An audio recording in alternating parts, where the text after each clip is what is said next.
మా పిల్లలైతే రోజుకి 2, 3 థమ్సప్ డబ్బాలు, మాజా డబ్బాలు తాగేస్తున్నారు. ఇక దీనికి పరిష్కారం ఎట్లా అని జెప్పేసి రూ. 100 పెట్టి ఒక ట్యాంగ్ డబ్బా అయితే తీసుకొచ్చాను. అందులో మ్యాంగో ఫ్లేవర్ ఉంటది. కానీ నాకు మ్యాంగో ఫ్లేవర్ అయితే దొరకలేదు.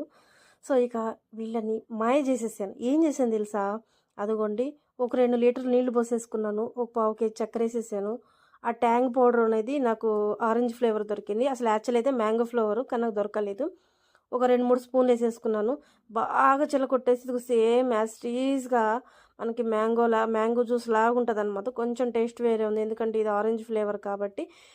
ఇక అట్లా బాగా చిలకొట్టేసి కొంచెం చక్కెరేసేసి ఆ డబ్బాలోకి ఎత్తిపెట్టి, ఇదిగోండ్రా మీకోసం ఇప్పుడే మార్కెట్‌కెళ్ళి ఇదిగో ఫ్రెష్ జ్యూస్ తీసుకొచ్చేసాను తాగేసేయండి అని మా పిల్లలిద్దరిని మోసం అయితే చేసేసాను. లేకపోతే ఏం చేయమంటారు ఫ్రెండ్స్, ఈ ఎండకి తట్టుకోలేక డబ్బాలు డబ్బాలు తాగుబోతులు గాని తాగినట్టు కరువు పట్టినట్టు తాగుతున్నారు. అందుకనే ఇలా మోసం చేసి ఇంట్లో తయారు చేసి డబ్బాలోకెత్తి ఇదిగో ఫ్రెష్‌గా కొనుక్కొచ్చానని చెప్పాను. ఏదో తేడాగా ఉందే అనుకుంటూనే తాగేసేసారనమాట. సో, మీరు కూడా మీ పిల్లల్ని ఇలాగే మోసం చేయండి. లేకపోతే ఈ ఎండలకి ఈ డబ్బాలు కొనేసరికే మన ఆస్తులు అరిగిపోతాయన్నమాట. అలా ఉన్నారు. అలా తాగేస్తున్నారు. ఒక్క రోజుకే ఒక్క డబ్బా తాగేస్తున్నారు. Mango juice